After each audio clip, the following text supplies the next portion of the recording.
যুব সমাজের কয়েকটা কথা বলেই আমি আমার পঠিত আয়াত থেকে কিছু তাফসীর, কিছু আলোচনা করার চেষ্টা করব। মা তৌফিক ইল্লা বিল্লাহ।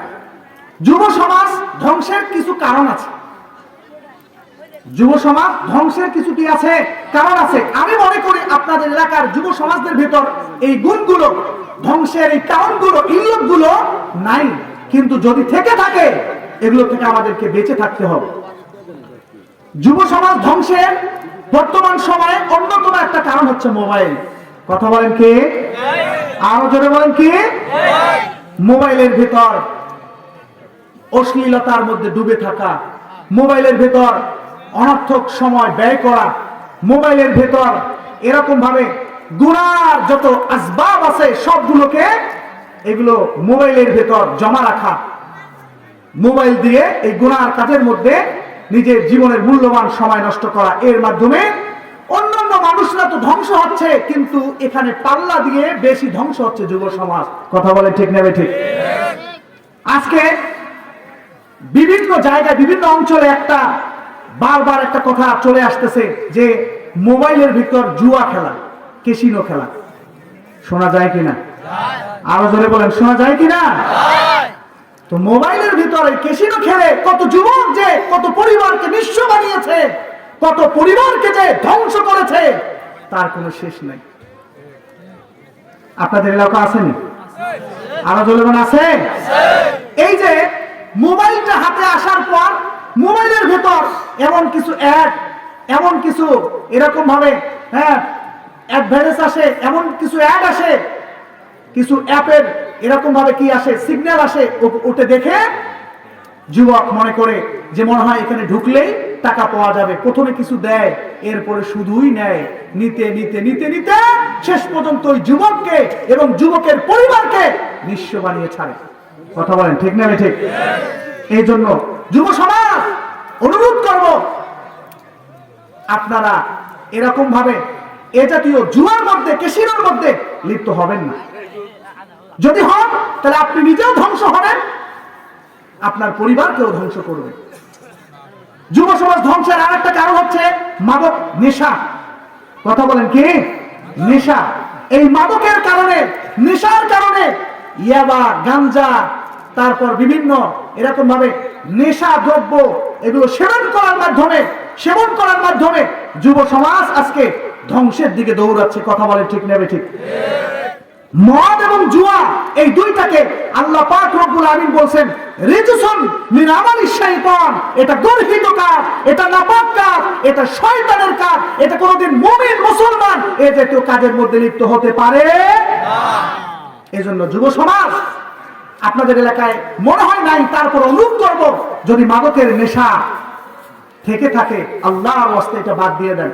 এটা আপনার জীবনকে ধ্বংস করবে, এটা আপনার পরিবারকে ধ্বংস করবে, এটা আপনার সমাজকে ধ্বংস করবে, এটা আপনার রাষ্ট্রকে ধ্বংস করবে। জীবনের সোনালী ভবিষ্যৎকে ধূলিসাৎ করে দেওয়ার জন্য এই মাদকের নেশাই যথেষ্ট। জীবনের সোনালী ভবিষ্যৎকে, পরিবারের সোনালী ভবিষ্যৎকে, এলাকার বয় মুরব্বীর সোনালী ভবিষ্যৎকে ধ্বংস করে দেওয়ার জন্য মদ আর জুয়া এই দুইটাই জন্য যথেষ্ট। এর জন্য আমাদেরকে ফিরিয়ে থাকতে হবে। বিশেষ করে অভিভাবক যারা আছেন, যাদের যুবক সন্তান, তরুণ সন্তান এরকম উঠতি বয়সে পদার্পণ করেছে, তাদেরকে রক্ষা করার জন্য দেখবেন আপনার সন্তান কার সাথে চলাফেরা করে, এটা আপনাকে নজর রাখতে হবে। নজর রাখতে হবে।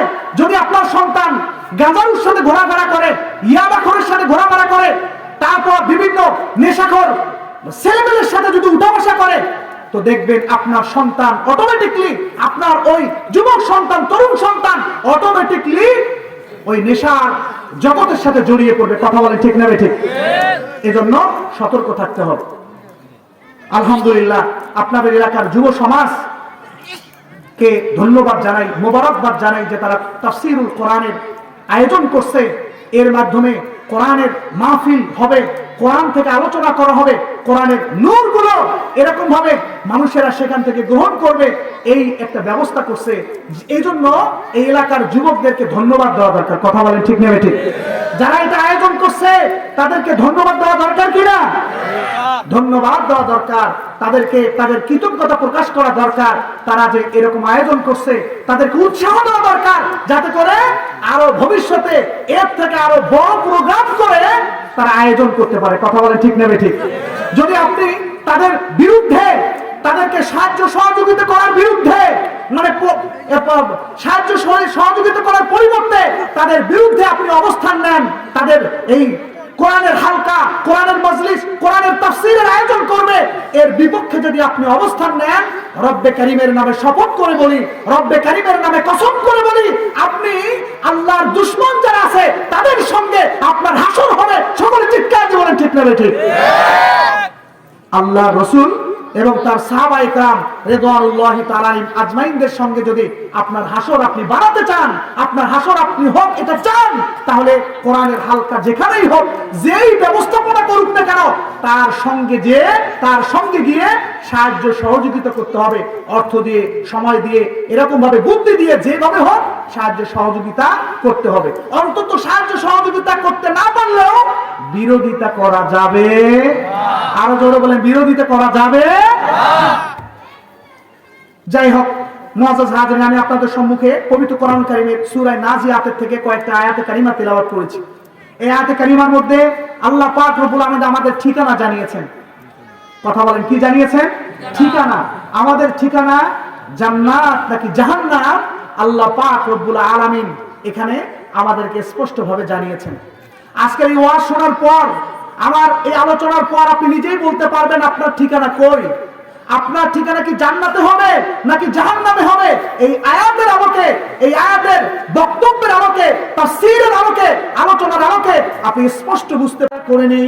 আজকের এই মাহফিল থেকে আমরা আল্লাহর কাছে প্রতিজ্ঞাবদ্ধ হই, আজকের পর থেকে আর কোনোদিন নামাজ তরক করব না, আজকের পর থেকে আর কোনোদিন আল্লাহর নাফরমানিতে লিপ্ত হব না, আজকের পর থেকে আর কোনোদিন গান বাজনা শুনবো না, আজকের পর থেকে আর কোনোদিন মোবাইলের ভেতর অশ্লীলতার মধ্যে ডুবে আমি আমার জীবনের মূল্যবান সময়গুলোকে নষ্ট করব না। কথা বলে নিয়ত করা যায় কিনা? আরো জোরে বলে, নিয়ত করা যায় কিনা? মনে করতে পারেন জারি গান শুনলে মনে হয় শোনা যাবে, এটা শুনলে মনে হয় আযাব হবে না, কোনো গুনাহ হবে না। জারি গান শোনা যাবে?